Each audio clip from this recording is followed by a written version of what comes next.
Mission Impossible Dead Reckoning Part 1. Seeing that 100% Rotten Tomatoes score had me, a bit suspicious. I figured, Rotten Tomatoes joined the Scientology community. But, I have to admit, the movie is pretty solid. One thing I must say, if you can, if possible, you have to watch it in Ultra AVX. I kid you not, it changes the whole experience. Definitely worth the money. And if somehow you're a lottery winner, watch it in D-Box. In Dead Reckoning Part 1, we get introduced to an all-intelligent AI supercomputer death machine. This AI system is ultimately a weapon and threatens to destroy humanity if it falls into the wrong hands. A weapon that powerful, the whole world is going to be after it. Mr. Impossible, aka Ethan, is assigned to retrieve said weapon, but the weapon requires a key that has two halves to unleash its full power. Let me just pause right there. This is a great concept for a spy movie. The fate of the world falling on one man's shoulder and his band of allies. Whew!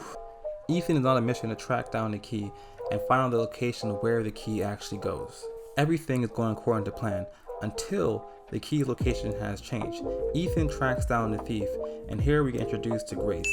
And later, Grace and Ethan agree to work together because they have common interests. Of course, Grace immediately betrays Ethan.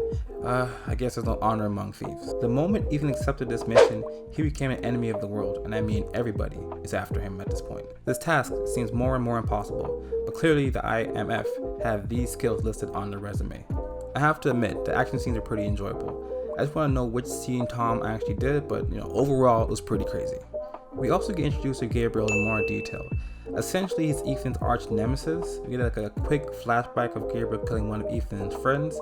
I believe her name was Marie, and then everything at that point is left in the dark. Remember how I mentioned how Ethan's task is to kind of track down the key, and which leads to the entity? Well, now Gabriel and the entity are working together.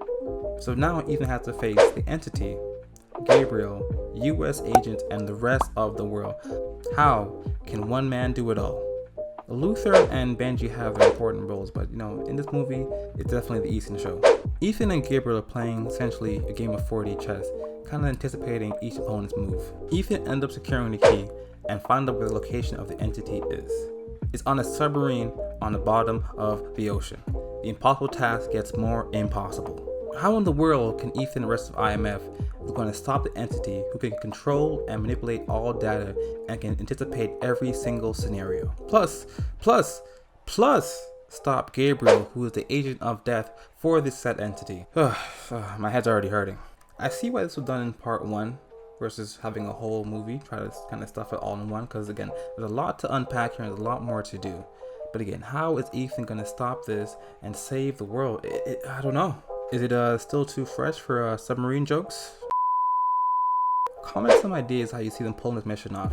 Remember, they are Mission Impossible. They specialize in this stuff. They can almost do anything like Dom Toretto. Remember to like, comment, subscribe. Till next time.